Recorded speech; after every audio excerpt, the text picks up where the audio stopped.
Let's start today. Carbon and it's compounds का next lecture हम start करते हैं, जिसमें कार्बन के बारे में हमने देखा कि बोर्ड पे मैंने लिखा हुआ है कि कार्बन को हम एक एलिमेंट कहते हैं। एलिमेंट का मतलब क्या होता है? It is a pure form of a substance.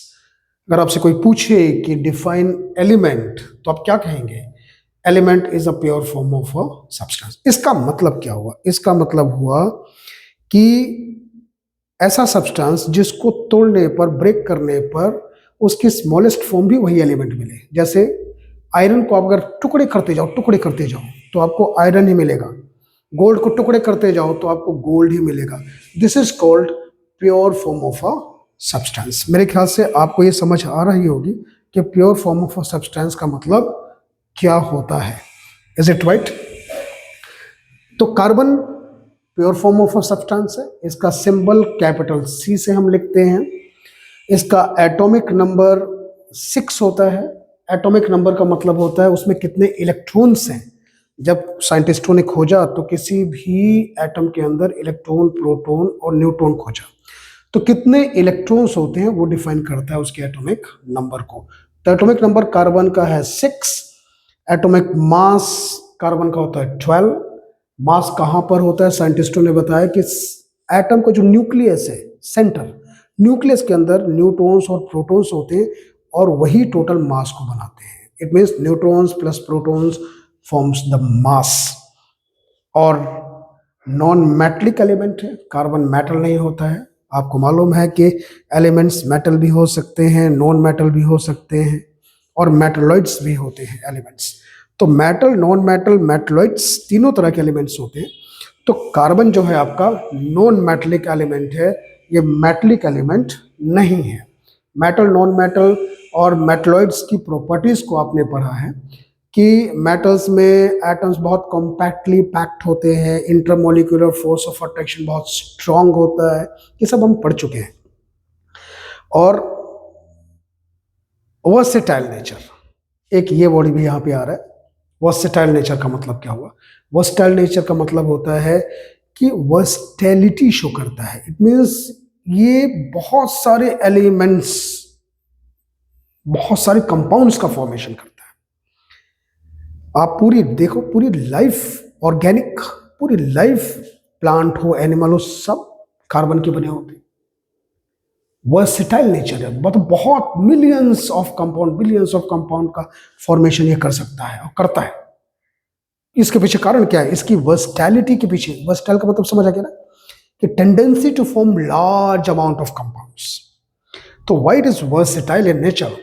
Versatile का पीछे कारण है इसकी स्मॉल साइज।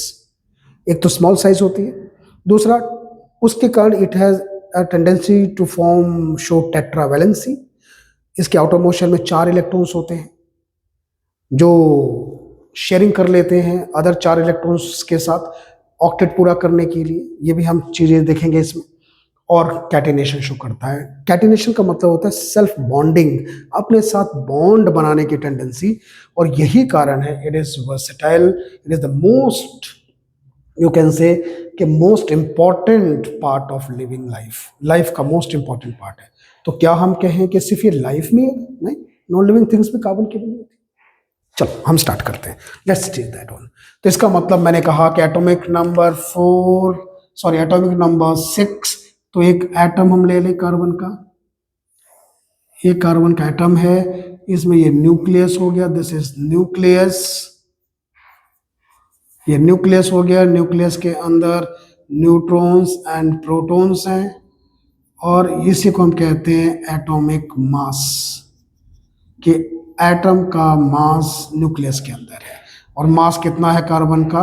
12। कितना मास है? 12। ये जो शेल है, सर्कुलर पाथ है। बोर जी ने कहा कि सर्कुलर पाथ जो होते हैं, रदरफोर्ड साहब ने भी कहा था कि जो सर्कुलर पाथ है इनको हम शेल कहते हैं, इनको ऑर्बिट्स भी कहते हैं। और इसी में इलेक्ट्रॉन्स होते हैं। इसी में क्या होते हैं? इलेक्ट्रॉन्स होते हैं। और इलेक्ट्रॉन्स कितने होते हैं कार्बन में? कार्बन में 6 इलेक्ट्रॉन होते हैं। इसलिए कार्बन का हो गया एटॉमिक नंबर 6। क्योंकि कहते हैं जितने इलेक्ट्रॉन्स होते हैं उतना ही उसका एटॉमिक नंबर होता है। Is it right? तो इसका मतलब है ये पहली शेल हो गई। अगर इसको हम देखें तो मैं दूसरा पेन यूज कर लेता हूँ colour. This is the continuous है, ये डिसकंटिन्यूस नहीं है। ये पहली शेल है, पहली शेल हम इसको पहला नंबर दे देते हैं। ये सेकंड शेल है। और आप जानते हो कि इलेक्ट्रॉन के डिस्ट्रीब्यूशन जब की गई, वो भी मैंने अपने लेक्चर्स में बताया है, तो रूल लगता है 2n², जहां n का मतलब होता है शेल। n का मतलब क्या है? Shell. I have talked about all this things, सब चीज़ों के बारे में बात कर चुका हूँ, मेरी वीडियोस आप देख लेना। तो शेल का मतलब, अब यहाँ पे कितनी शेल है? एक शेल है। तो पहली शेल में अगर हम देखें n, अगर हम 1 ले लें कि फर्स्ट शेल में कितने इलेक्ट्रॉन्स जाएंगे, तो आप देख लो, इस फॉर्मूले को लगा दो, 2n², इट मीन्स 2 × 1 का स्क्वायर, इट मीन्स 2 इलेक्ट्रॉन्स। तो पहली शेल में 2 इलेक्ट्रॉन्स। पहली शेल में कितने इलेक्ट्रॉन्स? 2 इलेक्ट्रॉन्स। हम कार्बन की बात कर रहे हैं। कार्बन का मैं ऊपर लिख देता हूँ, carbon atomic number 6, atomic mass 12। हम इन 6 इलेक्ट्रॉन्स को डिस्ट्रीब्यूट कर रहे हैं कार्बन में। Is it right? तो n अगर हम 2 ले लें, इफ वी टेक n2, अगर n2 हो गया तो फॉर्मूला लगा दो अगेन, 2n²। तो 2 सेकेंड शेल, n का मतलब 2, सेकेंड शेल में कितने इलेक्ट्रॉन्स जाएंगे? स्क्वायर, इट मीन्स 8 इलेक्ट्रॉन्स जाएंगे सेकेंड शेल में, मैक्सिमम 8, मैक्सिमम। पहली शेल में 2 आपने डाल दिए, लेकिन कार्बन के पास इलेक्ट्रॉन है कितने? 6। तो जब पहली शेल में आपने 2 डाल दिए तो बचे कितने? 4। तो सेकेंड शेल में कार्बन के पास 4 इलेक्ट्रॉन्स बचे। ये एटॉमिक स्ट्रक्चर है कार्बन का। हम एटॉमिक स्ट्रक्चर कार्बन का ऐसे बना सकते हैं। इसको हम कह सकते हैं कि जो मैंने बनाया है, दिस इज एटम का एटॉमिक स्ट्रक्चर है। इस राइट, अभी हम एटॉमिक स्ट्रक्चर्स की बात में डिटेल डिस्कशन करेंगे। उसमें हम बहुत से एलिमेंट्स का एटॉमिक स्ट्रक्चर एटम्स का बनाएंगे, कार्बन का, नाइट्रोजन का, ऑक्सीजन का, हम सारे बनाएंगे उसमें। तो मैं I will tell you, rule यही लगेगा। तो 8, अब देखो आप, कार्बन की जो आउटर मोस्ट शेल है, this is the outermost shell of the carbon. ये कार्बन की हम कह दें ये वैलेंस शेल है, आउटर मोस्ट शेल है। आउटर मोस्ट शेल को वैलेंस शेल भी कहते हैं, वैलेंस शेल भी कहा जाता है आउटर मोस्ट शेल को। तो कार्बन के outermost shell, valence shell में कितने इलेक्ट्रॉन्स हैं? 4। आप इसको, बहुत इंपॉर्टेंट पार्ट है, हम नोट कर लेते हैं। ये बेसिक इंफॉर्मेशन है कार्बन के बारे में कि इसका एटॉमिक स्ट्रक्चर हम कैसे बना सकते हैं। इसमें हम 2 शेल बनाते हैं। मैंने अपने लेक्चर में आपको बताया हुआ है एटॉमिक स्ट्रक्चर की, जब हम बात कर रहे थे कि किसी भी एटम में इनफाइनाइट शेल होती हैं, लेकिन हम बनाते कितनी शेल है? जितनी उसमें हमको इलेक्ट्रॉन्स को डिस्ट्रीब्यूट करना होता है। इलेक्ट्रॉन को डिस्ट्रीब्यूट करने को हम इलेक्ट्रॉनिक कॉन्फ़िगरेशन कहते हैं। That we have talked in detail, उनको आप प्लीज देख लेना एक बार। तो ये कार्बन के बारे में हो गया कि कार्बन का एटॉमिक नंबर 6, कार्बन का एटॉमिक मास 12। अब एटॉमिक मास 12, यहाँ पे क्या होते हैं? Neutrons and protons. तो आपको एक चीज और मालूम है कि जितने इलेक्ट्रॉन्स होंगे उतने ही प्रोटॉन्स भी होंगे। इसका मतलब कार्बन का नंबर ऑफ प्रोटॉन्स भी कितने हो गए? 6। ठीक है, कार्बन का प्रोटॉन्स भी 6 हो गए, इसके इलेक्ट्रॉन्स भी 6 हो गए, इसका एटॉमिक मास कितना हो गया? 12। तो अगर एक चीज और निकाल सकते हो, बीच में न्यूट्रॉन्स भी तो है, उसको भी निकाल के देख लेते हैं। तो हम जानते हैं neutrons plus protons is atomic mass. तो न्यूट्रॉन्स हमको निकालना है, प्रोटॉन 6 है, एटॉमिक मास 12 है। तो यहां से पता चल गया न्यूट्रॉन्स इज 12 - 6 = 6। तो कार्बन में न्यूट्रॉन्स भी 6 हैं, कार्बन के न्यूट्रॉन्स भी 6 हो गए। Is it right? अब आप जाओ, तो नेक्स्ट आपने ये देख लिया कि कार्बन के आउटर मोस्ट शेल में 4 इलेक्ट्रॉन्स हैं। Is it right? तो कार्बन के जब आउटर मोस्ट शेल में 4 इलेक्ट्रॉन्स हैं, तो क्या ये स्टेबल है? ना। स्टेबिलिटी के लिए ऑक्टेट का पूरा होना जरूरी है। आउटर मोस्ट शेल में ऑक्टेट होना चाहिए। ऑक्टेट का मतलब क्या होता है ये भी मैंने बताया हुआ है। ऑक्टेट का मतलब होता है आउटर मोस्ट शेल में 8 इलेक्ट्रॉन्स। हाइड्रोजन और हीलियम ऑक्टेट नहीं शो करते, ड्यूप्लेट शो करते हैं, दो एक ही शेल होती है उनमें। Is it right? तो देखो इसको मिटा देते हैं अभी, अब हमारी इसकी जरूरत नहीं, विच इज नॉट रिक्वायर्ड। ये तो हमने बात कर ली कि न्यूक्लियस है, न्यूक्लियस में क्या कंडीशन होती है। yes, इसकी भी जरूरत नहीं है, आप भी जाओ, ठीक है। Okay, outermost shell, valence shell. This is valence shell. How many electrons? 4 electrons.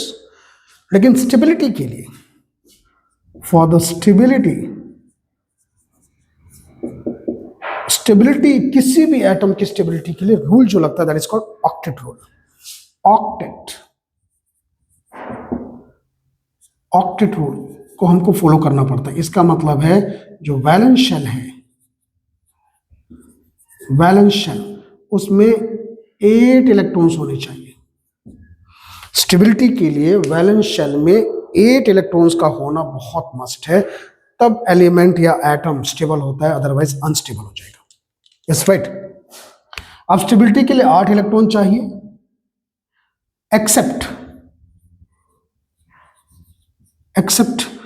Carbon लिख रहा हूं देखो, एक्सेप्ट हाइड्रोजन,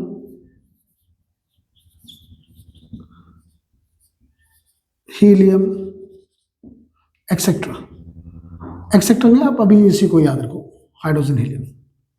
और भी एलिमेंट्स होते हैं लेकिन हम हाइड्रोजन हीलियम की बात करें। मैंने आपको एक रेफरेंस दिया है सिर्फ, क्यों? क्योंकि हाइड्रोजन में न्यूक्लियस के बाद एक ही शेल होती है। हाइड्रोजन में एक शेल होती है और हीलियम में भी न्यूक्लियस के अलावा एक ही शेल होती है। एक क्यों? हाइड्रोजन के पास देखो एटॉमिक नंबर 1, तो इलेक्ट्रॉन्स कितने होंगे? 1। हीलियम का atomic number, helium atomic number 2, 2 atomic number, तो नंबर ऑफ इलेक्ट्रॉन्स हीलियम के पास कितने होंगे? 2। अब देखो इसके पास एक ही इलेक्ट्रॉन है, इसके पास 2 इलेक्ट्रॉन है। हाइड्रोजन के पास 1 इलेक्ट्रॉन, हीलियम के पास 2 इलेक्ट्रॉन, तो एक ही शेल तो चाहिए। इसकी पहली शेल में 1 इलेक्ट्रॉन आ जाएगा, इसकी पहली शेल में। दूसरी शेल की रिक्वायरमेंट ही नहीं, और जब दूसरी शेल की रिक्वायरमेंट ही नहीं है तो हमने अभी रूल देखा है, कौन सा rule?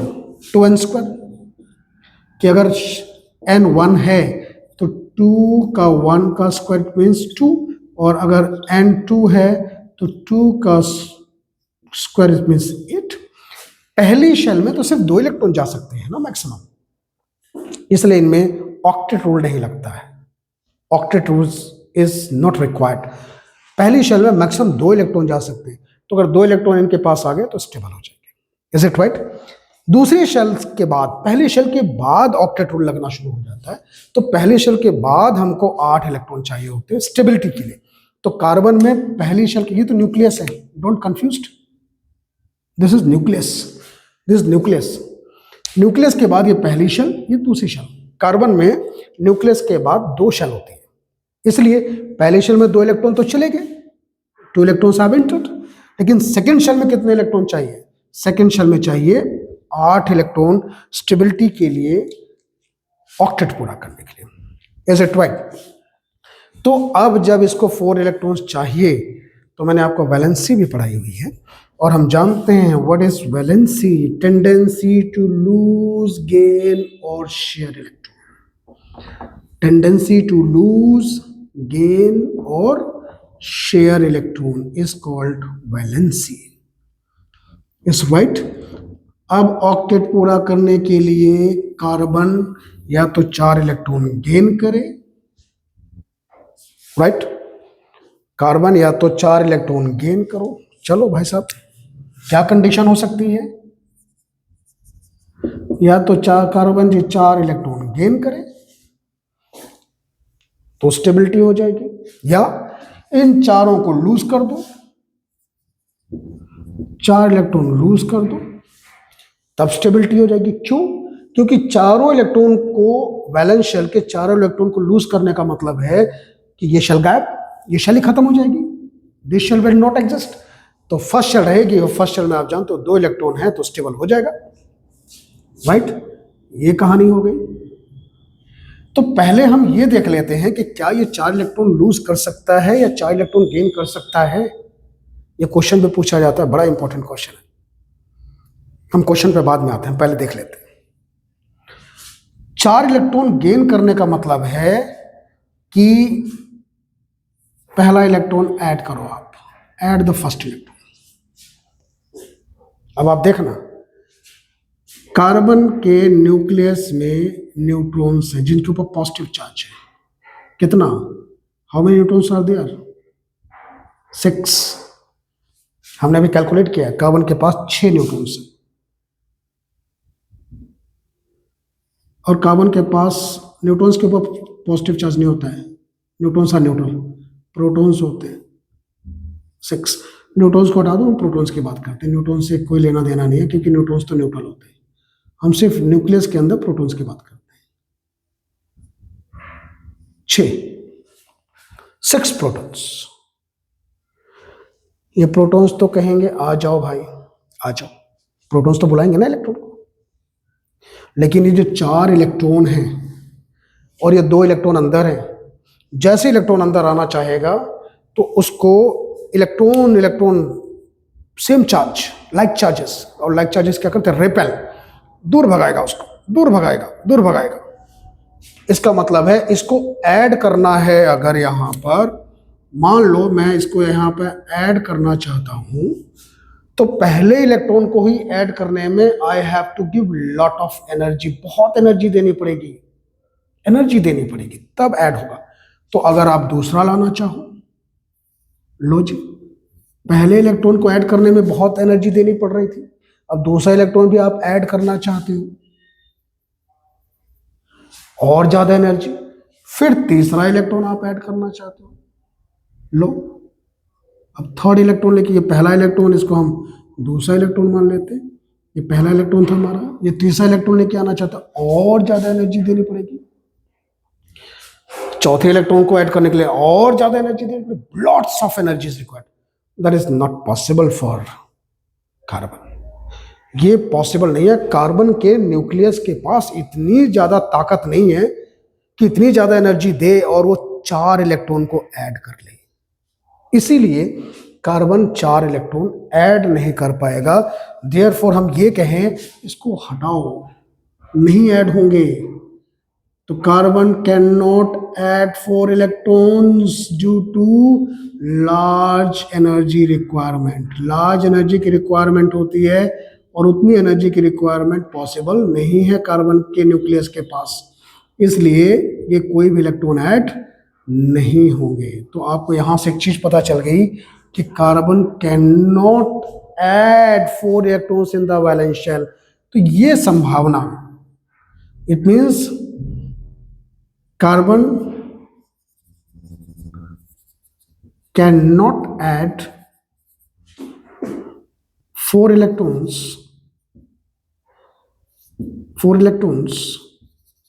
in the valence shell. Carbon cannot add 4 electrons in the valence shell.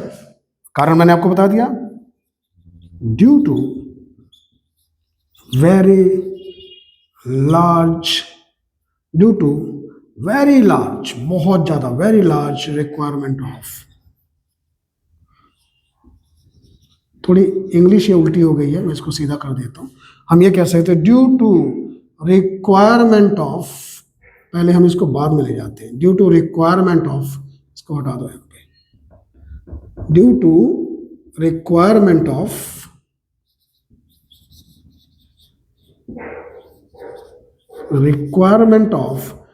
Very large amount of energy, very large, देखो मैंने लिखा ना वेरी लार्ज, एडजेक्टिव में एडजेक्टिव लगा दिया, लार्ज पहले ही बहुत थोड़ा है, मैंने वेरी भी लगा दिया। Very large amount of energy. ये चाहिए, बहुत ज्यादा एनर्जी चाहिए, और इतनी एनर्जी पॉसिबल नहीं है, न्यूक्लियस के पास इतनी एबिलिटी नहीं है कि इतनी अमाउंट ऑफ एनर्जी को प्रोड्यूस कर पाए या ले पाए या इसका एप्लीकेशन कर पाए। इसीलिए 4 इलेक्ट्रॉन को गेन करना बड़ा मुश्किल है। इस राइट। या यहां हम एक बात और कह सकते हैं, वो ज्यादा प्रेफरेबल रहेगा। क्या? प्रोटॉन्स तो 6 ही हैं, इसके साथ हम ऐड करेंगे। प्रोटॉन्स तो 6 हैं, 4 इलेक्ट्रॉन को ऑलरेडी बाउंड कर रखा है, 4 इलेक्ट्रॉन को उसने पकड़ रखा है। कार्बन की साइज भी स्मॉल है, न्यूक्लियस की साइज भी स्मॉल है। तो जो एक्स्ट्रा 4 इलेक्ट्रॉन आ रहे हैं उनको बाउंड करने के लिए, उनको पकड़ के रखने के लिए हम कह सकते हैं न्यूक्लियस के पास या वो जो 6 प्रोटॉन है उनके पास एबिलिटी नहीं। इसको हम वाइस वर्सा हम ये भी तो कह सकते हैं ना, इस जो हमने रिक्वायरमेंट लिखी है कि लार्ज अमाउंट ऑफ एनर्जी चाहिए उनको अंदर लाने के लिए, तो हम ये भी कह सकते हैं कि न्यूक्लियस की स्मॉल साइज होने के कारण, 6 प्रोटॉन होने के कारण इनके पास एबिलिटी नहीं है कि 4 इलेक्ट्रॉन को ये बाइंड करके रखे अपने साथ। हम ये भी कह सकते हैं। So we can say also कि due to small size of nucleus, that is only 6 protons are present. Due to small size of nucleus, it cannot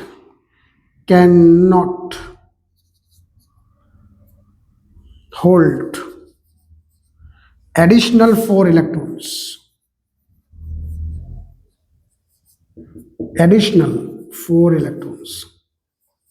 जो 4 इलेक्ट्रॉन बाहर से आ रहे हैं ऑक्टेट पूरा करने के लिए, उनको होल्ड कर पाना न्यूक्लियस के वश में या 4 प्रोटॉन्स के वश में नहीं है। तो आप एक काम करना, आंसर लिखते समय आप इसको प्रेफर करना। ये तो आपकी एक इंफॉर्मेशन के लिए हो गया, एक नॉलेज के लिए हो गया। इस राइट। लेकिन आंसर लिखते समय आप इसको लिखना कि अगर आपको यही क्वेश्चन ही पूछ ले कि why 4 electrons can not be added in the valence shell of a carbon atom, 4 electrons को ऐड क्यों नहीं किया जा सकता है? Due to small size of nucleus it can not hold additional 4 electrons. वो जो 6 प्रोटॉन्स हैं एडिशनल 4 इलेक्ट्रॉन्स को होल्ड नहीं कर पाएंगे। जब होल्ड ही नहीं कर पाएंगे तो आएंगे ही नहीं। Is it right? Now come to the next one. It can not lose 4 electrons. ये 4 इलेक्ट्रॉन को लूज भी नहीं कर सकता है। अब ये भी हम देख लेते हैं। राइट? चलो, तो नेक्स्ट हम देखते हैं। इसका मतलब है कि यहां से एक कंडीशन निकल कर आई कि 4 -4 कार्बन के ऊपर जो वैलेंसी वाली कहानी है दैट इज अनस्टेबल। वो संभावना खत्म। Is it right? वो संभावना खत्म हो गई। यहां से कौन सी संभावना खत्म हो गई? कहानी खत्म हो गई 4 इलेक्ट्रॉन गेन करने की। इसका मतलब है कार्बन 4 माइनस। 4 इलेक्ट्रॉन गेन करने का मतलब है कार्बन के ऊपर वैलेंसी कितनी आनी चाहिए? 4 माइनस या -4। इट मीन्स 4 एक्स्ट्रा इलेक्ट्रॉन इसने ले लिए। दिस इज, अब इसको मैं यहां से मिटा देता हूं, this is not possible. Not possible, ये पॉसिबल नहीं है।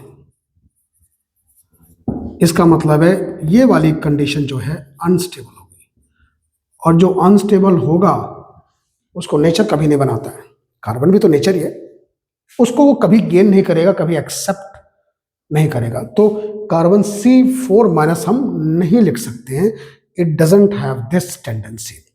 तो अब दूसरा आता है लूज 4 इलेक्ट्रॉन करना, और 4 इलेक्ट्रॉन लूज करने का मतलब है कार्बन के ऊपर कौन सी वैलेंसी आना, 4+, क्योंकि जब 4 इलेक्ट्रॉन ये लूज कर देगा, जब 4 इलेक्ट्रॉन लूज करेगा तो 4 इलेक्ट्रॉन की कमी हो जाएगी। मैंने आपसे बताया था कि जब 4 इलेक्ट्रॉन्स ये लूज करेगा तो 4 इलेक्ट्रॉन्स की कमी हो रही है, और कमी जब होगी, डेफिशिएंसी होगी, तो हम कैसे रिप्रेजेंट करेंगे, 4+। प्लस शो करता है डेफिशिएंसी को, और माइनस शो करता है एक्सेस को, ज्यादा को। तो इसके पास 4 इलेक्ट्रॉन गेन होने का 4 इलेक्ट्रॉन एक्स्ट्रा आए, हम जानते हैं दिस इज अनस्टेबल, तो नॉट पॉसिबल। अब ये 4+ क्या पॉसिबल है, ये भी पॉसिबल नहीं होगा।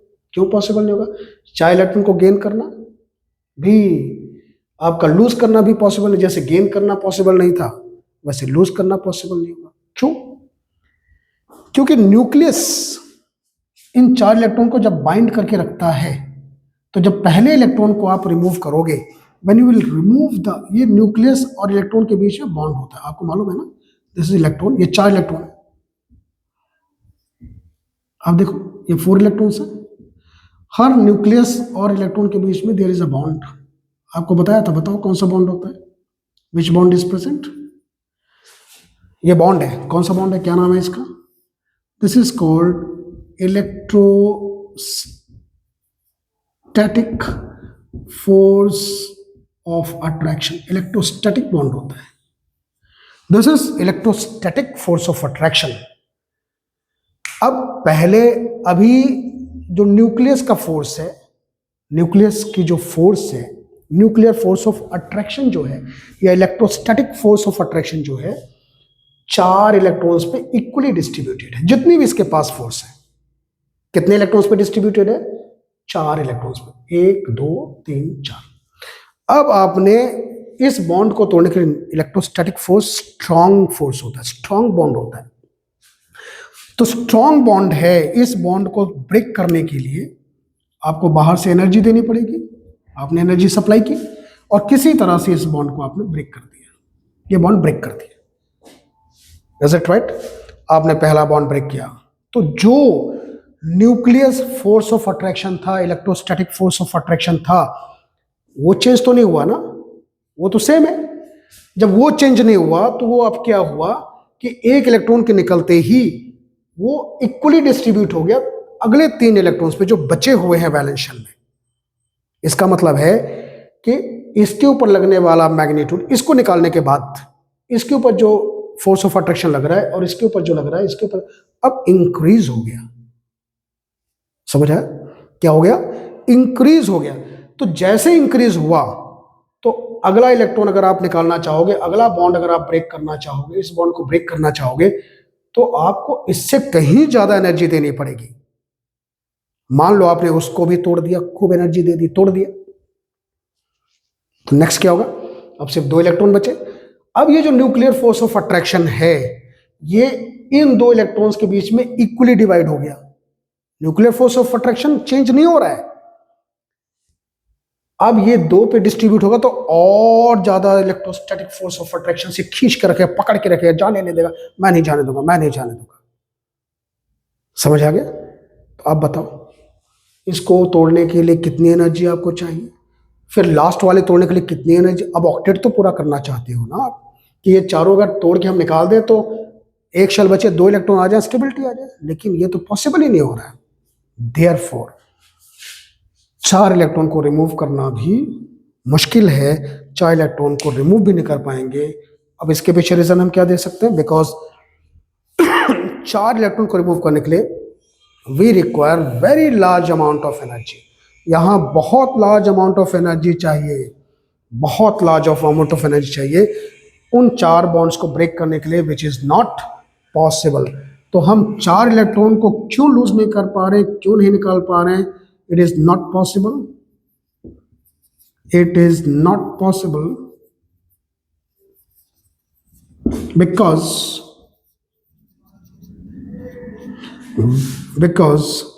very large amount of energy, very large amount of energy is required required to remove four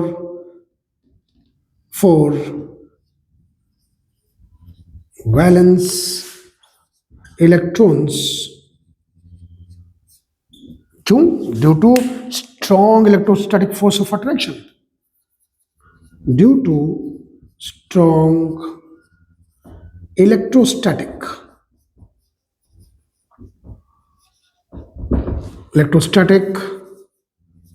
force of attraction किसके बीच में? बिटवीन द न्यूक्लियस, न्यूक्लियस का मतलब nuclear proton, between the nucleus and valence electrons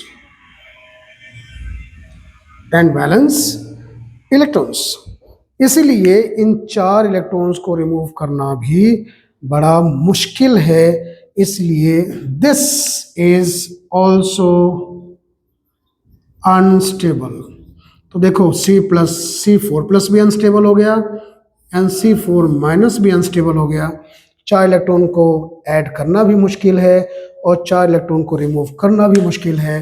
that's why carbon doesn't show the tendency either to lose 4 electron और to gain 4 electron. 4 electron को lose करना और 4 electron को gain करना बड़ा मुश्किल होता है, या पॉसिबल ही नहीं है, इसीलिए क्वेश्चन पूछा जाता है।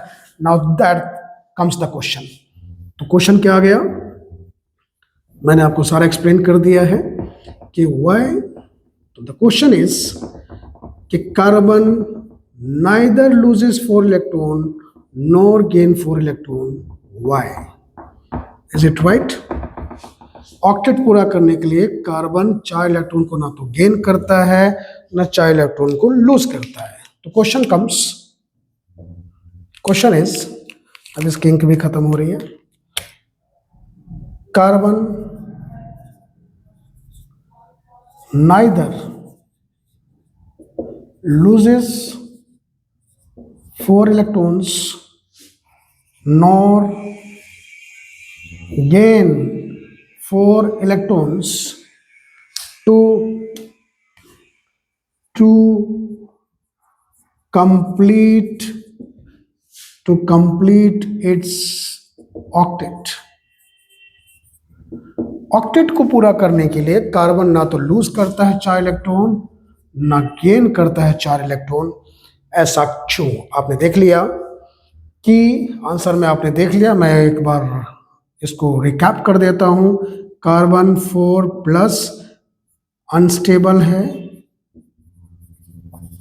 और कार्बन 4- भी अनस्टेबल है। आपने दोनों कंडीशन मैंने एक्सप्लेन किया है, वीडियो को थोड़ा रिवर्स कर लेना और देख लेना कि 4 इलेक्ट्रॉन लूज करने के लिए बहुत ज़्यादा एनर्जी चाहिए और 4 इलेक्ट्रॉन गेन करने के लिए कार्बन के पास जो न्यूक्लियस में 4 इलेक्ट्रॉन्स हैं वो 4 एक्स्ट्रा इलेक्ट्रॉन्स को होल्ड करने के लिए उनके पास कैपेबिलिटी नहीं है, because of the small size of the nucleus. Is it right? और even you can say small size of the carbon atom भी आप कह दो, क्योंकि न्यूक्लियस स्मॉल है तो कार्बन एटम भी कौन सा बहुत बड़ा है, वो भी स्मॉल हो गया। तो 4 इलेक्ट्रॉन को गेन करना है, 4 इलेक्ट्रॉन को लूज करना कार्बन के लिए बड़ा मुश्किल है। तो कार्बन करता क्या है? अब यहाँ क्वेश्चन आता है कि फिर अपनी स्टेबिलिटी के लिए कार्बन क्या करेगा? तो अपनी स्टेबिलिटी के लिए करेगा कार्बन शेयरिंग ऑफ इलेक्ट्रॉन्स। अब उसके पास एक रास्ता बचा है कि 4 इलेक्ट्रॉन उसके पास जो वैलेंस शेल में है वो दूसरे एलिमेंट्स के साथ कहे कि भैया जी, भाई साहब, दीदी जी, ऐसा करते हैं कि मेरे पास 4 इलेक्ट्रॉन है, आपके पास भी जो हैं, हम उनके साथ, मैं आपके साथ शेयर करने को तैयार हूं। मैं भी रखूंगा अपना, आप अपना रखो, लेकिन आवश्यकता पड़ने पर आपके पास जो इलेक्ट्रॉन है और मेरे पास जो इलेक्ट्रॉन है हम शेयर कर लेते हैं, जिससे मैं अपनी ऑक्टेट को पूरा कर लूं और आप भी स्टेबल हो जाओ। मैं पूरा कर लूं और आप भी स्टेबल हो जाओ। That's very simple. एक एग्जांपल लेके मैं बताता हूं आपको, बहुत इजी है। तो अपनी ऑक्टेट को पूरा करने के लिए कार्बन शेयरिंग ऑफ इलेक्ट्रॉन्स करता है। तो carbon neither loses 4 electrons nor gain 4 electrons to complete octet. Why? हमने देख लिया, but it only shares to complete its octet. वो शेयरिंग करता है अपने ऑक्टेट को कंप्लीट करने के लिए, और इसी को हम वैलेंसी कहते हैं। जो चार्ज आते हैं, आपको मालूम है ना, tendency to lose, tendency to gain, तो ये तो ना गेन करता है ना लूज करता है। It has a tendency to share 4 electrons. Carbon has a tendency to share 4 electrons, that's why इस तरह से अपनी स्टेबिलिटी कर लेता है और स्टेबल कंपाउंड बनाता है by sharing electrons. By sharing electrons, bar bar word को मैं रिपीट कर रहा हूं। It neither loses 4 electrons nor gain 4 electrons, it only shares 4 electron. ये 4 इलेक्ट्रॉन की सिर्फ क्या करता है, शेयरिंग करता है। सो तो इंपॉर्टेंट रिमार्क मैं डाल देता हूं। Carbon has a tendency to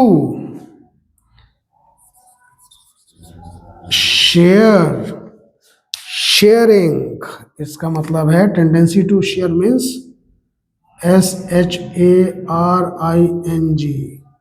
sharing करता है। Carbon has tendency to share 4 electrons to complete its octet. अपने ऑक्टेट को कंप्लीट करने के लिए carbon, octet means 8 electrons for stability, तो कार्बन शेयरिंग करता है 4 इलेक्ट्रॉन्स की अपनी ऑक्टेट को पूरा करने के लिए। एक बेस्ट एग्जांपल देता हूं आपको, आप देख लो एग्जांपल। CH4 हम ले लेते हैं। बॉन्ड फॉर्मेशन, शेयरिंग करने में इसको कहते हैं बॉन्ड का फॉर्मेशन करना। जब शेयरिंग करेंगे तो इलेक्ट्रॉन आपस में मिलेंगे तो बॉन्ड बनेगा। तो कार्बन की आउटर मोस्ट शेल में कितने इलेक्ट्रॉन, बैलेंस शेल में देखो 4, 4 इलेक्ट्रॉन हो गए। 4 हाइड्रोजन है, हाइड्रोजन देख लो, हाइड्रोजन के पास 4 हाइड्रोजन है, तो एक हाइड्रोजन को यहां पे बॉन्ड कर दो। हाइड्रोजन के आउटर मोस्ट शेल में 1 इलेक्ट्रॉन होता है, देख लो हाइड्रोजन का nucleus, outermost shell, hydrogen के पास कितने electron, 1 electron, this is hydrogen, this is carbon. Carbon के पास आउटर मोस्ट शेल में 4, हाइड्रोजन के पास आउटर मोस्ट शेल में 1, क्योंकि एटॉमिक नंबर ही 1 होता है। तो 4 हाइड्रोजन है, तो हाइड्रोजन को ड्यूप्लेट पूरा करना है। हाइड्रोजन क्या पूरा करना है, देखो हाइड्रोजन के पास अगर यहां पर 1 इलेक्ट्रॉन और आ जाए, 1 इलेक्ट्रॉन इसको और मिल जाए तो ड्यूप्लेट, और अगर इसको कितने इलेक्ट्रॉन मिल जाए, 4 और मिल जाए तो इसका ऑक्टेट। तो देखो हाइड्रोजन 1 इस इलेक्ट्रॉन के, कार्बन किस इलेक्ट्रॉन के साथ शेयर करेगा, 1 यहां करेगा और 1 यहां करेगा। अब देखो, अब आप यहां कंडीशन देखो, अगर कार्बन हाइड्रोजन के इन चारों इलेक्ट्रॉन्स के साथ शेयरिंग कर ले, कार्बन जो है हाइड्रोजन के चारों इलेक्ट्रॉन के साथ देखो शेयरिंग कर लिया, तो 8 इलेक्ट्रॉन पूरे हो गए ना। यहां देखो, ध्यान से देखो, हाइड्रोजन 4 हैं, एक हाइड्रोजन के पास 1 इलेक्ट्रॉन है, तो हाइड्रोजन को 1 इलेक्ट्रॉन और चाहिए अपना ड्यूप्लेट पूरा करने के लिए। तो कार्बन के पास ये जो 1 इलेक्ट्रॉन है, हाइड्रोजन 1 अपने इलेक्ट्रॉन को उसके पास लेकर आया और कहता है भाई साहब मैं आपके साथ शेयर करने को तैयार हूं। दूसरा आया, दूसरे इलेक्ट्रॉन के पास, कहता है भाई साहब मैं भी शेयर करने को तैयार हूं। तीसरा आया, कहता है मैं भी तैयार हूं। और चौथा आया, कहता भाई साहब मैं भी तैयार हूं, क्यों, इसकी जरूरत है 2 इलेक्ट्रॉन पूरा करने की। तो कार्बन भी खुश है अंदर ही अंदर, कह रहा है भैया ठीक है आ जाओ, क्योंकि वो ये थोड़ी बता रहा है कि मुझको भी 4 इलेक्ट्रॉन चाहिए थे, अच्छा हुआ आप 4 आ गए मेरे पास। तो 1 इलेक्ट्रॉन इसके साथ, 1 इलेक्ट्रॉन इसके साथ, इसने अपना ऑक्टेट पूरा कर लिया और ये हो गया स्टेबल। 8 इलेक्ट्रॉन करके स्टेबिलिटी को ले आया। तो जब ये स्टेबल हुआ तो हाइड्रोजन भी खुश और कार्बन भी खुश, दोनों ही खुश हो गए, दोनों ही खुश हैं। बॉन्ड दूसरे कलर से बना दूं आपको समझ आ जाए। तो ये देखो कार्बन भी हाइड्रोजन भी दोनों खुश, येलो। Is it right? इसको कहते हैं शेयरिंग ऑफ इलेक्ट्रॉन। न लूज किया न गेन किया, आपस में मिल के काम कर लिया। हम टिफिन में जब स्कूल जाते थे या जाते हैं तो शेयरिंग करते हैं ना, दैट इज शेयरिंग। अपना हाँ, लेकिन उसमें ये होता है कि अपना हमने कहा उठा के दूसरे को दे देते हैं, तो आप उस शेयरिंग को, ये वाली शेयरिंग में कंक्लूड मत कर देना, अदरवाइज गलत हो सकता है। ठीक है, तो ये जब शेयरिंग हुई तो कंडीशन क्या हुई, यहां पे हम इसको हम ऐसे रिप्रेजेंट कर सकते हैं, इसको कहते हैं इलेक्ट्रॉन डॉट स्ट्रक्चर। ये इलेक्ट्रॉन डॉट स्ट्रक्चर बन गया, इलेक्ट्रॉन्स की रिप्रेजेंटेशन से हमने स्ट्रक्चर बनाया, तो इसको एक नाम दिया जाता है, that is called electron dot structure. ये लो जी, इलेक्ट्रॉन डॉट स्ट्रक्चर। समझ आ गया? इलेक्ट्रॉन डॉट स्ट्रक्चर अब आपको बनाने आ सकते हैं। अब हम नेक्स्ट टॉपिक वही पिकअप करेंगे कि इलेक्ट्रॉन डॉट स्ट्रक्चर्स क्या होते हैं और कैसे बनाए जाते हैं। तो देख लो, आपको यहाँ पे एक रफ स्केच मिल गया कि इलेक्ट्रॉन डॉट स्ट्रक्चर बनाने के लिए वैलेंस इलेक्ट्रॉन या आउटर मोस्ट इलेक्ट्रॉन चाहिए होते हैं। और ये क्यों बनते हैं? टू कंप्लीट देयर ऑक्टेट और ड्यूप्लेट। हाइड्रोजन के केस में ड्यूप्लेट होगा, ड्यूप्लेट, प्लेट, ड्यूप्लेट की स्पेलिंग दे ऑक्टेट, ड्यूप्लेट, ड्यूप्लेट, यस। और इसका क्या हो गया? ऑक्टेट। हाइड्रोजन हीलियम वगैरह केस में ड्यूप्लेट पूरा होता है, ड्यूप्लेट माने 2 और ऑक्टेट माने 8। इलेक्ट्रॉन डॉट स्ट्रक्चर बना और इसी प्रोसेस को हम कहते हैं शेयरिंग ऑफ इलेक्ट्रॉन्स। तो carbon has a tendency to share electrons to complete his octet. I think आपको समझ आ गया होगा कि ये सब क्या होता है। और एक बात यहां पे और बता दूं, मैं थोड़ी सी इंफॉर्मेशन और देना चाहूंगा कि ये जो शेयरिंग हो रही है, तो देखो यहां एक इलेक्ट्रॉन पेयर शेयर हुआ है, तो इसकी रिप्रेजेंटेशन हम एक और ढंग से कर सकते हैं कि अगर एक इलेक्ट्रॉन पेयर शेयर होता है, एक इलेक्ट्रॉन पेयर शेयर हो रहा है, इसको आप डॉट डॉट भी बना सकते हो, आप इसको ऐसे ही बना सकते थे, आप इसको ऐसे ही बना सकते थे, क्रॉस क्रॉस करके भी हम प्रेजेंट कर सकते हैं। ऐसा कोई हार्ड एंड फास्ट नहीं है कि आपको इसको डॉट लेना है, इसको क्रॉस लेना है, या इसको क्रॉस नहीं ले सकते, उसको डॉट नहीं ले सकते, या दोनों को डॉट ले लो। हमने नाम तो दे दिया इलेक्ट्रॉन डॉट स्ट्रक्चर में, तो कंफ्यूज मत करना कि इलेक्ट्रॉन आप डॉट कह रहे हैं, यहाँ क्रॉस बना रहे हैं। तो आप इलेक्ट्रॉन डॉट, दोनों को डॉट से भी रिप्रेजेंट कर सकते हैं। इस वक्त मैंने बना दिया है कि दोनों इलेक्ट्रॉन को, एक को क्रॉस, एक को डॉट, एक दोनों को डॉट, दोनों को क्रॉस। यहाँ तो हमने सिर्फ इसलिए किया जिससे कि हम ये शो कर सकें कि ये इलेक्ट्रॉन कार्बन का है, ये इलेक्ट्रॉन हाइड्रोजन का है, इलेक्ट्रॉन हाइड्रोजन का है, सिर्फ डिफरेंस शो करने के लिए। तो जब एक इलेक्ट्रॉन पेयर, देखो यहाँ पे एक ही इलेक्ट्रॉन पेयर है, जब एक इलेक्ट्रॉन पेयर शेयर होता है, 1 पेयर है ना, ये 1 पेयर इलेक्ट्रॉन है, जब एक इलेक्ट्रॉन पेयर शेयर होता है तो एक सिंगल बॉन्ड बनता है। मैं उसको दूसरे कलर से रिप्रेजेंट कर देता हूं, जैसे कंफ्यूजन हो, उसको हम सिंगल बॉन्ड से रिप्रेजेंट करते हैं। और चूंकि शेयरिंग के कारण जो इलेक्ट्रॉन बॉन्ड बनते हैं, जो उनके बीच में बॉन्ड बना, संबंध बना, that is called covalent bond. क्या बोलते हैं इसको हम? कोवलेंट। तो जो बॉन्ड बनता है that is called covalent bond. तो जब 2 इलेक्ट्रॉन पेयर शेयर करेंगे, तो मान लो 2 इलेक्ट्रॉन पेयर शेयर करके, एक पेयर ये हो गया, एक पेयर ये हो गया, 2 इलेक्ट्रॉन पेयर शेयर कर रहे हैं, इज इट राइट? तो बनेगा, देखो एक के कारण एक बॉन्ड बन गया, दूसरे के कारण दूसरा बॉन्ड बन गया, तो बनेंगे डबल कोवलेंट बॉन्ड। यहां बनता है सिंगल कोवलेंट बॉन्ड, ये देखो सिंगल कोवलेंट बॉन्ड है, इज इट राइट? और जब 3 इलेक्ट्रॉन पेयर शेयर कर जाए, नीचे दिखेगा, पता नहीं, this is called single covalent bond, single covalent bond. This is called double covalent bond, BOND। Overlap कर गया यहाँ पे, BOND bond, is it right? और जब 3 इलेक्ट्रॉन पेयर शेयर कर जाए, मैं यहीं पे बना देता हूं, जब 3 इलेक्ट्रॉन पेयर शेयर कर जाए, एक पेयर, 2 पेयर, 3 पेयर, ये एक ही है, इज इट राइट? तो बन जाएगा ट्रिपल कोवलेंट बॉन्ड, 1 2 3। यहाँ कंफ्यूज मत होना, ये अलग अलग है, ये अलग है, ये अलग है, हमने शो किया है सिर्फ, ये एक है डबल कोवलेंट बॉन्ड, इस राइट। यहाँ ट्रिपल कोवलेंट बॉन्ड, तो यहाँ बन जाएगा, तो यहाँ बन गया आपका triple covalent bond, 1 2 3, this is called triple covalent bond, triple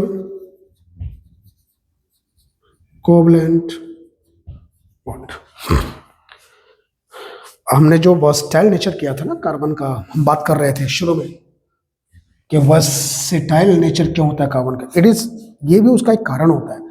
carbon has a tendency to form single covalent bond, double covalent bond, triple covalent bond, मतलब ये एक इलेक्ट्रॉन पेयर भी शेयर कर सकता है, 2 पेयर भी कर सकता है, 3 पेयर भी कर सकता है, तो कितने कंपाउंड्स बना सकता है। तो वर्सेटाइल नेचर का ये बहुत इंपॉर्टेंट पार्ट है, tendency to form multiple bonds, is it right.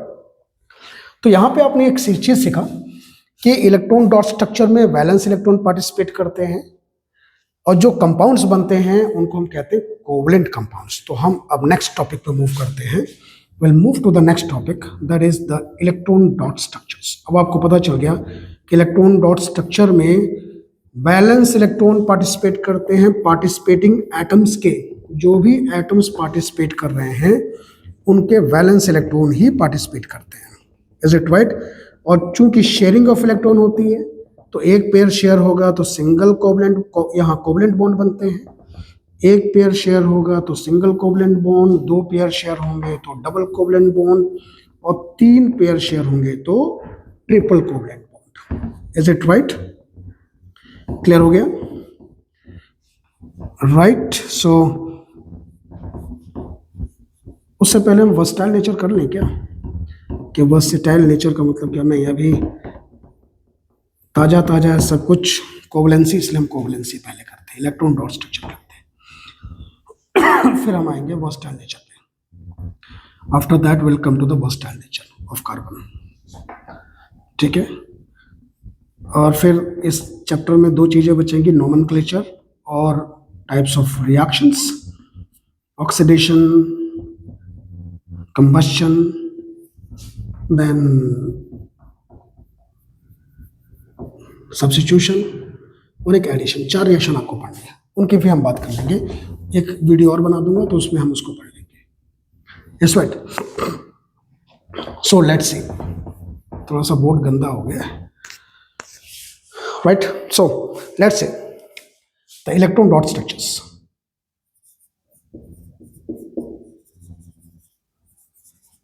Electron dot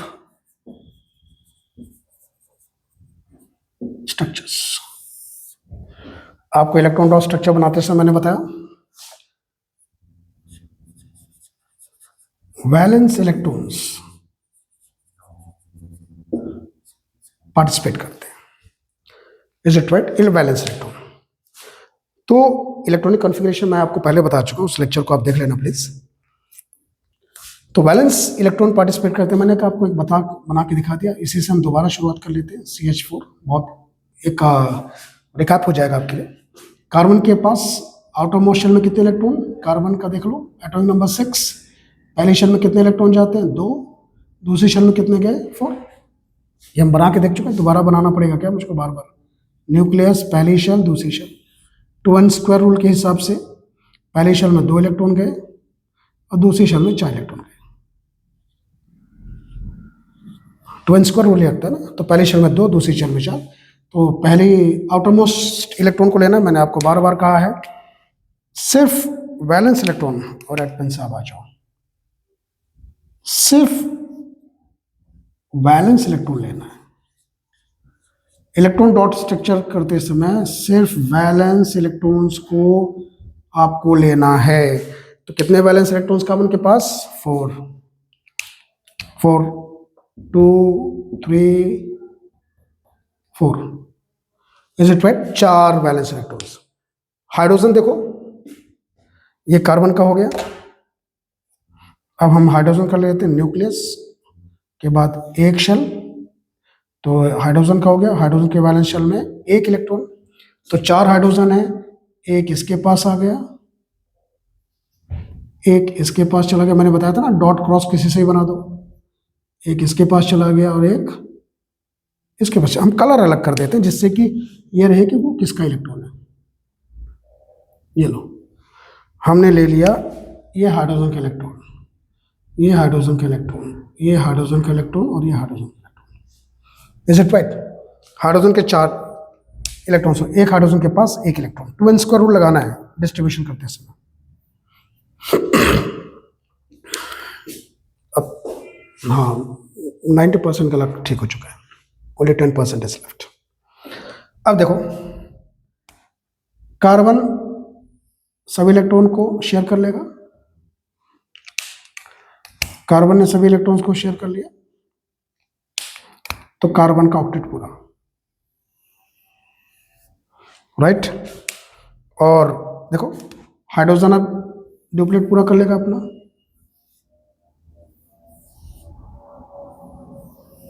hydrogen ने ड्यूप्लेट पूरा कर लिया तो हाइड्रोजन का भी ड्यूप्लेट पूरा, दोनों स्टेबल हो गए, एक का ऑक्टेट पूरा हो गया, एक का ड्यूप्लेट पूरा हो गया। अब इसको हम रिप्रेजेंट कैसे कर सकते हैं इस कंपाउंड को? कार्बन के साथ 4 हाइड्रोजन, एक पेयर इलेक्ट्रॉन, मैंने आपको बताया था एक पेयर इलेक्ट्रॉन शेयर होता है, एक पेयर इलेक्ट्रॉन शेयर होगा तो कितने covalent bond? Single. 2 pair electron share होंगे तो कितने covalent bond? Double. 3 pair electron share होंगे तो कितने covalent bond? Triple. This is double, triple, this is triple covalent bond. Is right? Clear हो गया? एक pair single, 2 pair double, 3 pair triple, ये ट्रिपल बॉन्ड हो गया, ये डबल हो गया, ये सिंगल हो गया। Is right? तो यहां कितने पेयर शेयर हो रहे हैं?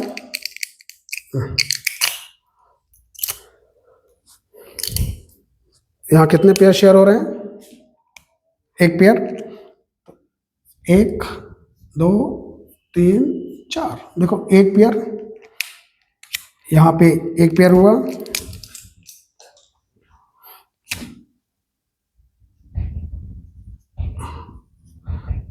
ये लो। तो मॉलिक्यूल को ऐसे भी रिप्रेजेंट कर सकते हैं। CH4 compound can be represented like this one, 4 covalent bond. और CH4 में कितने कोवलेंट बॉन्ड? 4, और वो भी कैसे? Single covalent bond. और आपको मैंने बताया जब single covalent bond, double covalent bond, triple covalent bond बनता है तो इन कंपाउंड्स को कहते हैं हम covalent compounds.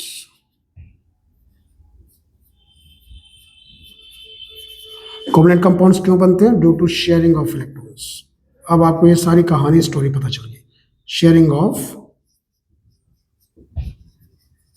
Electrons, is it right? Sharing of electrons का कोवलेंट कंपाउंड बना। और ये जो बॉन्ड, कोवलेंट बॉन्ड होते हैं, इसमें एक चीज और ध्यान रखना है, ये भी लिख देता हूं। ये जो कोवलेंट बॉन्ड्स बनते हैं, they are strong bonds. Strong bonds होते हैं, वीक बॉन्ड्स नहीं होते। जैसे मैंने बताया, न्यूक्लियस और वैलेंस शेल के बीच में जो इलेक्ट्रॉन और न्यूक्लियस के बीच में जो बॉन्ड होता है, इलेक्ट्रोस्टैटिक बॉन्ड, वो भी स्ट्रॉन्ग होता है। तो ये भी स्ट्रॉन्ग होता है, स्ट्रॉन्ग बॉन्ड्स बनते हैं। नाउ अब हम दूसरा देख लेते हैं कंपाउंड। चलो, अब कोई भी इलेक्ट्रॉन ड्रॉ स्ट्रक्चर है, ऐसे ही बनाना है। वैलेंस शेल लो, वैलेंस शेल के वैलेंस इलेक्ट्रॉन्स ले लो और इलेक्ट्रॉन डॉट के फॉर्म में लिख दो, क्रॉस के फॉर्म में लिख दो, डॉट और क्रॉस के फॉर्म में लिख दो, कोई असर नहीं पड़ता है, और बना दो। अब हम थोड़ा जल्दी जल्दी करेंगे। ऑक्सीजन बताओ, एटॉमिक नंबर 8, कॉन्फ़िगरेशन पहली शेल, 2 इलेक्ट्रॉन, पहली शेल। ऑक्सीजन अब ले लो, इसको ऑक्सीजन बना दो, इसको हटाओ। अब चलो भाई, यहाँ हटो ऐसे। ऑक्सीजन पहली शेल, 2 इलेक्ट्रॉन गए, 8 टोटल है। दूसरी शेल में कितने चले जाएंगे? 6। देखो 6 हो गए, तो सेकेंड शेल में कितने हो गए? 6। कितने ऑक्सीजन है? 2, तो दोनों ऑक्सीजन को लिख दो, दोनों का ऑक्टेट पूरा करना है। अब इसके पास 6 इलेक्ट्रॉन्स, इलेक्ट्रॉन्स को हम 2 से, हाँ 6 इलेक्ट्रॉन्स, 2 4, 2 अंदर ले लेते हैं हम, जिससे हम शेयरिंग करवा सकें। इसके पास भी 6, 2 4 और 6। देखो 6 हो गए दोनों के पास, हो गया ना 6। अब अगर ये दोनों शेयरिंग कर लें, भाई ये ऑक्सीजन इसके 2 इलेक्ट्रॉन को शेयर कर ले, तो 8 हो गया इसके पास। और ये इसके 2 इलेक्ट्रॉन को शेयर कर ले तो 8 हो जाएंगे, तो दिस इज कॉल्ड, तो अब ये दोनों शेयर कर लेंगे। देखो इस ऑक्सीजन ने इसके 2 इलेक्ट्रॉन्स को शेयर किया, इसका ऑक्टेट पूरा हो गया, इसने इसके 2 इलेक्ट्रॉन को शेयर किया, इसका ऑक्टेट पूरा हो गया। आप समझ गए कितने इलेक्ट्रॉन पेयर शेयर हो रहे हैं? 2, 1 2। तो इसका मतलब है कि ऑक्सीजन एटम्स के बीच में कौन सा बॉन्ड बनेगा? This is double covalent bond. और ये 2 इलेक्ट्रॉन पेयर, एक पेयर ये और एक पेयर ये रह गए, इनको बेसिकली लोन पेयर कहते हैं। ये हायर क्लास की बात है लेकिन फिर भी आप थोड़ा समझ लो। ये जो बच गए, जो बॉन्ड नहीं बनाते हैं, they are called lone pair. इससे ज्यादा कुछ नहीं बताऊंगा अभी, राइट? डबल कोवलेंट बॉन्ड आ गया। तो ऑक्सीजन मॉलिक्यूल्स में कितने बॉन्ड होते हैं? इसीलिए आप कहीं भी ऑक्सीजन को देखते हो तो ऐसे बनाया जाता है, double covalent bond. Yes right, I think समझ आ गया होगा। Let's see the next one, that is nitrogen. ये कोवलेंट कंपाउंड्स बन रहे हैं सारे। अब नाइट्रोजन देख लो, look at the nitrogen. Nitrogen gas, atomic number nitrogen atomic number 7, configuration. अब इसको नाइट्रोजन में लो। नाइट्रोजन पहले शेल में 2 इलेक्ट्रॉन, ये न्यूक्लियस है भाई बीच में, कंफ्यूज मत होना आप इसको। This is nucleus, this is nucleus, ये न्यूक्लियस है। पहले शेल में 2 इलेक्ट्रॉन गए तो कितने बचे? 5। तो दूसरी शेल में कितने? ये साथ में मैं स्ट्रक्चर बनाता जा रहा हूं। These are structures, atomic structures, तो साथ साथ बना रहा हूं इसलिए आप देखते जाओ। तो दूसरी शेल में कितने बचे? दूसरी शेल में बचे कितने इलेक्ट्रॉन्स बचे दूसरी शेल में? दूसरी शेल में बचे आपके 5। दूसरी शेल में कितने बचे? 5। तो 1 2 3 4 5। ये देखो, ये हो गया structure, atomic structure of nitrogen. तो अब 2 नाइट्रोजन ले लो आप, 1 2। कौन से इलेक्ट्रॉन ले रहे हैं? सिर्फ मैंने बताया only valence electron participates in the bond formation. किसी भी तरह की रिएक्शन हो, किसी तरह का बॉन्ड फॉर्मेशन हो, वैलेंस इलेक्ट्रॉन पार्टिसिपेट करते हैं। वैलेंस इलेक्ट्रॉन आउटरमोस्ट 5 इलेक्ट्रॉन, 1 2 3 अंदर ले लो। ये इसके हैं, पास कर दो इसके, नहीं तो आपको लगेगा दूर क्यों चले गए। ये लो, वो बॉन्ड बनाने के लिए जिससे कि फिर मैं बाद में बॉन्ड बना पाऊँ ना, शेयरिंग दिखा पाऊँ। और इसके ले लो 2, इसके भी 3। इस राइट। अब देखो ये नाइट्रोजन अगर इसके 3 शेयर कर ले तो ऑक्टेट पूरा हो गया। ये देखो 8 पूरे हो गए, 5 + 3 8। और ये इसके शेयर कर ले, ये देखो हो गया। इलेक्ट्रॉन डॉट स्ट्रक्चर्स है सारे, कंप्लीट है। कितने शेयर हो रहे हैं? 3 इलेक्ट्रॉन पेयर्स। तो नाइट्रोजन के बीच में बॉन्ड, और देखो एक लोन पेयर बच गया, तो उनके पास एक लोन पेयर बच गया। This is nitrogen. अब ऐसा कोई भी कंपाउंड आपको दे दे, आपको बस यही ध्यान रखना है कि ऑक्टेट पूरा होना चाहिए। अगर हाइड्रोजन या हीलियम आ रहे हैं तो ड्यूप्लेट पूरा कर दो। ये हो गया नाइट्रोजन। अब थोड़े से बड़े कंपाउंड्स ले लें, C2H6 ले लो, ठीक है। कितने कार्बन है? 2 कार्बन। आपको मालूम है कार्बन के ऑक्टेट में ड्यूप्लेट आउटरमोस्ट शेल में कितने इलेक्ट्रॉन्स? अब हम बार बार कर चुके हैं, 1 2 3 4। इसके इलेक्ट्रॉन्स को हम अलग से रिप्रेजेंट करते हैं, इसमें भी 4, 1 2 3 4। हाइड्रोजन कितने हैं? 6। तो ये तो अंदर वाले सेक्शन हो गया। बाहर आप आ जाओ, हाइड्रोजन 6 है तो 6 हाइड्रोजन आप लगाओ। 1 हाइड्रोजन आप यहाँ ले लो, इसका 1 इलेक्ट्रॉन ले लो। 1 हाइड्रोजन आप इसके साथ ले जाओ, 1 हाइड्रोजन जो बाहर है उसी के साथ तो हाइड्रोजन जाएगा। 1 हाइड्रोजन आप यहाँ ले आओ, 1 हाइड्रोजन आप यहाँ पर लाओ, और 1 हाइड्रोजन आप यहाँ पर लाओ। लुक एट इट, 6 हाइड्रोजन आ गए, 6 हाइड्रोजन है। अब हाइड्रोजन अपना देखो ड्यूप्लेट पूरा कर रहे हैं, हाइड्रोजन का ड्यूप्लेट पूरा हो रहा है, इसीलिए 6 पोजीशन पे गया ये अपना ड्यूप्लेट पूरा करने के लिए। देखो हाइड्रोजन ने अपने ड्यूप्लेट पूरे कर लिए, तो हाइड्रोजन तो हो गया फ्री। फ्री का मतलब है संतुष्ट हो गया, ड्यूप्लेट पूरा कर लिया। अब कार्बन कहेगा भैया मैं भी डुप्लीट अपना ऑक्टेट पूरा करूंगा, तो कार्बन ये 2 2 6 और ये इस कार्बन के इस इलेक्ट्रॉन को भी ले लेगा, तो इस कार्बन के इस इलेक्ट्रॉन को भी लेगा, तो ये देखो अपना डुप्लीट पूरा करेगा। मैं कलर दूसरा ले लेता हूं,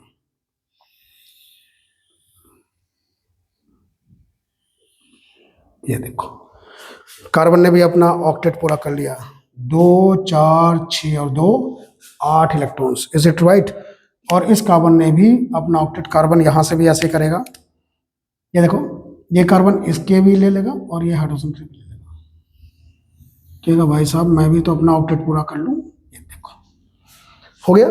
इस तरह से कार्बन ने भी अपना ऑक्टेट पूरा कर लिया, हाइड्रोजन ने डुप्लीट कर लिया। तो अब देखो कार्बन कार्बन के बीच में कौन सा बॉन्ड है, कितने इलेक्ट्रॉन पेयर शेयर हो रहा है, 1, एक इलेक्ट्रॉन पेयर शेयर हो रहा है कार्बन कार्बन के बीच में, तो कार्बन कार्बन के बीच में सिंगल बॉन्ड। तो कार्बन इस कार्बन के साथ कितने हाइड्रोजन बॉन्ड है, 3, सब एक एक इलेक्ट्रॉन पेयर शेयर कर रहे हैं। ये देखो इसके साथ भी 3 बॉन्डेड है, ये भी 3 कर रहे हैं। This is molecular structure of, this is ethane, ये कंपाउंड इथेन कहलाता है। अभी नॉमेनक्लेचर पे जब हम जाएंगे तब आपको इनके नाम लिखने आ जाएंगे। इसमें 2 कार्बन है, इसको एथ और एन है, एल्केन है ये इथेन। अभी ऐसा क्यों नाम दिया है ये बात की बात है, हम इसको बाद में भी देखेंगे, पहले आप इसको समझ लो। समझ आ गया। एक और ले लेते हैं हम, अब इसी में हम ले लेते हैं एक डबल बॉन्ड वाला कार्बन, सिंगल डबल ट्रिपल सब बनाता है ना ये, डबल बॉन्ड वाला ले लेते हैं, C2H4। मान लो हमने ले लिया C2H4, this is called ethene. Nomenclature मैंने बताया ना, बाद में हम देखेंगे ऐसा क्यों है, वाई दिस इज सो, ऐसा हम क्यों कह रहे हैं। कार्बन 2 2, अब कार्बन के पास 4 इलेक्ट्रॉन, 1 2 3 4, इस कार्बन के पास भी 4 इलेक्ट्रॉन, दूसरे कलर से शो कर दो, 1 2 3 और 4। हाइड्रोजन कितने हैं, 4, 2 हाइड्रोजन इसके पास लाओ, एक हाइड्रोजन यहां ले आओ, सिमेट्रिकली डिस्ट्रीब्यूट हम कर देते हैं हाइड्रोजन को, 2 हाइड्रोजन इस कार्बन को दे देते, 2 हाइड्रोजन इस कार्बन को दे देते हैं।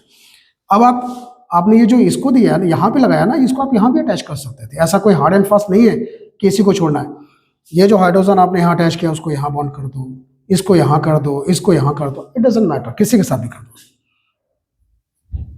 एक ये हो गया, एक हमने दे दिया। अब देखो ये इलेक्ट्रॉन बाहर बच रहा है, इसको आप अंदर ले आओ, इस इलेक्ट्रॉन को आप अंदर प्लेस कर दो, और इसका भी ये बाहर है, इसको भी अंदर प्लेस कर दो। इज इट व्हाट, अब देखो, अब आप देखो कार्बन, ये कार्बन 2 4 6 और 8, इस कार्बन के इन इलेक्ट्रॉन्स को लेके भी देखो इसने अपना ऑक्टेट पूरा कर लिया। ये कार्बन भी इसी तरह से अपना ऑक्टेट पूरा कर लेगा, लुक एट इट। दोनों कार्बन ने अपना ऑक्टेट पूरा कर लिया, दोनों हाइड्रोजन ने भी अपना ऑक्टेट पूरा कर डुप्लेट पूरा कर लिया। देखो इसने भी कर लिया, इसने भी कर लिया, इसने भी कर लिया और इसने भी कर लिया। आप देख रहे हैं, इस राइट हो गए। अब कार्बन कार्बन के पीछे कितने इलेक्ट्रॉन पेयर शेयर हो रहे हैं, 2 इलेक्ट्रॉन पेयर, तो बना दो उसको। कार्बन कार्बन के बीच में 2 इलेक्ट्रॉन पेयर का मतलब डबल बॉन्ड। यहाँ हाइड्रोजन कितने इलेक्ट्रॉन पेयर शेयर कर रहा है, 1। यहाँ हाइड्रोजन कितने कर रहा है, 1। यहाँ भी हाइड्रोजन कितने कर रहा है, देखो 1, और नीचे भी हाइड्रोजन 1। नाउ ऐसा नहीं है कि आप इसको यही लिखना है, there is nothing like that, ऐसा नहीं, इसको आप ऊपर लिख दो ना, उससे क्या असर पड़ता है। कार्बन की टेट्रा वैलेंसी होती है, 4 वैलेंसी होती है, 4 इलेक्ट्रॉन की शेयरिंग करता है, that's why this property is called tetravalent. Carbon tetravalent होना चाहिए, 4 वैलेंसी पूरी होनी चाहिए। देखो 1 2 3 और 4, इस कार्बन की पूरी होगी, इसकी भी देखो 1 2 3 और 4, ये दोनों के लिए है, तो टेट्रावैलेंसी, दिस इज एल्कीन और this compound is called ethene. तो इस तरह से आप इलेक्ट्रॉन डॉट स्ट्रक्चर्स कंपाउंड्स का बना सकते हैं। तो आज हमने जो प्रॉपर्टीज पढ़ी, आपका ये सारे पढ़ लिए, सारी चीज़ें हम देख ली। वर्सटाइल नेचर ऑफ कार्बन की हमने डिस्कशन किया था, मैं शॉर्ट में उसको लिख देता हूँ। एंड देखते हैं अभी वर्सटाइल नेचर ऑफ के ऊपर भी हम थोड़ी सी चर्चा कर लेते हैं, क्योंकि जब इसकी हम बात कर ही रहे हैं तो ये पूरे टॉपिक हमारे कवर अप हो जाए। तो वर्सटाइल नेचर कार्बन क्यों शो करता है वो आपको पता चल गया, और इसका मतलब क्या है। So why carbon shows versatile nature. 4 bond बनाने की टेंडेंसी होती है, कार्बन की 4 इलेक्ट्रॉन पेयर शेयर करने की टेंडेंसी होती है, तो इस प्रॉपर्टी कहते हैं टेट्रावैलेंसी, टेट्रावैलेंट है। So versatile nature, carbon shows versatile nature. What does it mean? मैंने आपको बताया, tendency to form large number of compounds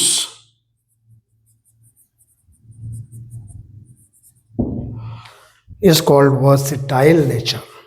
versatile मतलब वेरिएश, बहुत एक्सट्रीम चीजें शो कर रहा है, बहुत कंपाउंड्स बना रहा है, दैट्स व्हाई कॉल्ड versatile है। मतलब किसी का कंपाउंड का फॉर्मेशन इतने सारे कर रहा है, पूरी living world and non living world में इसका डोमिनेंस है। तो versatile नेचर है, tendency to form large number of compounds. And why this tendency is there, why nature, कारण क्या है इस टेंडेंसी के पीछे। अभी हमने बात करते समय बात की है, एक इसकी स्मॉल साइज, ये भी कारण है वर्सटाइल नेचर का। दूसरा सबसे important, tetravalency. Is it right? Tetravalency means tendency to form 4 bonds, tendency to form or to share 4 electrons. Tetravalent, valence, tendency to share 4 electrons, thus forms 4 bond. Total 4 bond बनाने की tendency है, 4 electron pair share करने की tendency, share 4 electrons. Next, catenation. आपकी books में normally in दो को share किया गया है, बात की गई है कि it has tetravalency, it shows tetravalent nature, tetravalency show करता है, और कैटिनेशन शो करता है, that's why it is versatile in nature. It means it can form, it has ability, tendency to form or ability to form large number of compounds. Catenation means property of self bonding, अपने साथ bond कर लेना।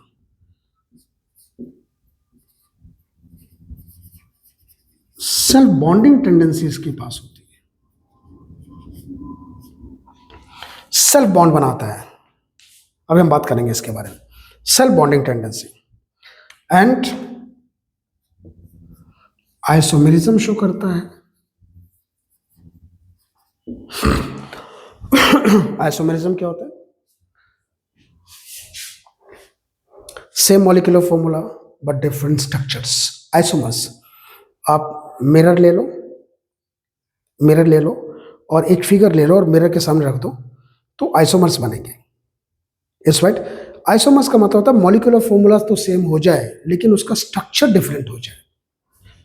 अब ये mirror वाला बहुत ज़्यादा दिमाग में मत रखना कि आप बोलो कि सर ये आपने क्या कह दिया, उसको हम बाद में देखेंगे। Isomerism, same molecular formula, formula same बने कंपाउंड्स का but different structural formula.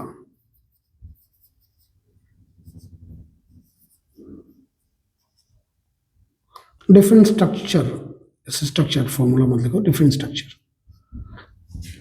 That is isomerism. फिर हमने एक बात देखा,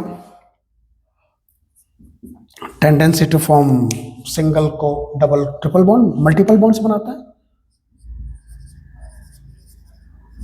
tendency to form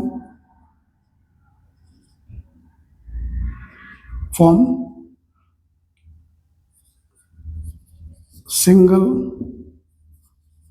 double, triple covalent bonds, ये भी कारण है, tendency to form single, double, triple covalent bond. और कारण, it also shows allotropy. Fourth fifth, ये तो अलग हो गए, इनको उसके साथ मिक्सअप मत कर देना। ये टेट्रावैलेंसी के लिए है, राइट, ये कैटिनेशन के लिए और ये आइसोमेरिज्म के लिए। और सिक्स्थ हम कह सकते हैं कि it shows allotropy, allotropy show करता है। ये सारे कारण होते हैं कि why carbon is versatile in nature, कि why carbon form so many या सो मच या so large number of compounds. और मैंने जैसे शुरू में कहा, शुरुआत करते मैंने कहा कि life means carbon, carbon means life. सभी चीजें कार्बन की बनी है, नॉन लिविंग, लिविंग। इसका मतलब है क्या ये मोस्ट अबंडेंट एलिमेंट है नेचर में या यूनिवर्स में? नो, ऐसा नहीं। मोस्ट अबंडेंट का मतलब जो सबसे ज्यादा पाया जाता है। हम अपनी अगर बॉडी की ही बात करें तो हमारी बॉडी में ही, ह्यूमन बॉडी में ही कार्बन मोस्ट अबंडेंट एलिमेंट नहीं है, ऑक्सीजन है most abundant element. Oxygen is the most abundant element in our body. और अगर हम अर्थ के क्रस्ट की बात करें, अर्थ की बात करें, तो अर्थ में भी अगर हम देखें, अर्थ के क्रस्ट में भी तो ऑक्सीजन इज मोस्ट अबंडेंट। अब आप देख लो, तो इतने कंपाउंड शो करता है, ये इन प्रॉपर्टीज के कारण शो करता है। ये कारण है आपके, जैसे मैंने कहा कि आपकी बुक शो करती है टेट्रावैलेंसी, कैटिनेशन, तो इनके ऊपर हम डिटेल में डिस्कशन करेंगे।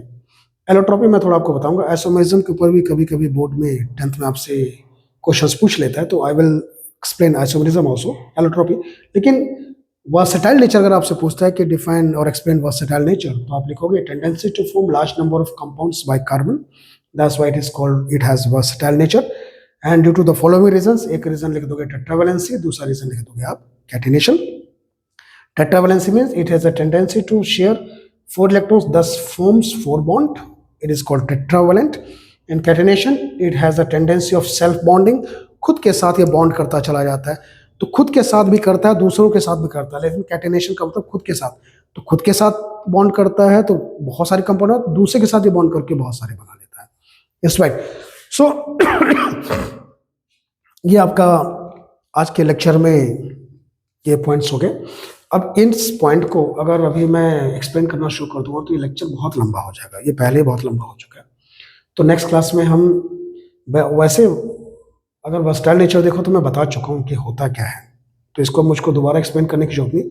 हाँ, आइसोमेरिज्म, कैटिनेशन, आइसोमेरिज्म और एलोट्रोपी बताने की जरूरत है, तो मैं इसको नेक्स्ट क्लास में बता दूंगा। साथ में नेक्स्ट क्लास में हम नॉमेनक्लेचर ले लेंगे और फिर टाइप्स ऑफ रिएक्शंस भी साथ में ले लेंगे। और कहोगे तो फिर टेट्रावैलेंसी और कैटिनेशन एक बार थोड़ा सा और बता दूंगा, ठीक है। So this for all today and thank you and get it revised, इसको रिवाइज कर लो।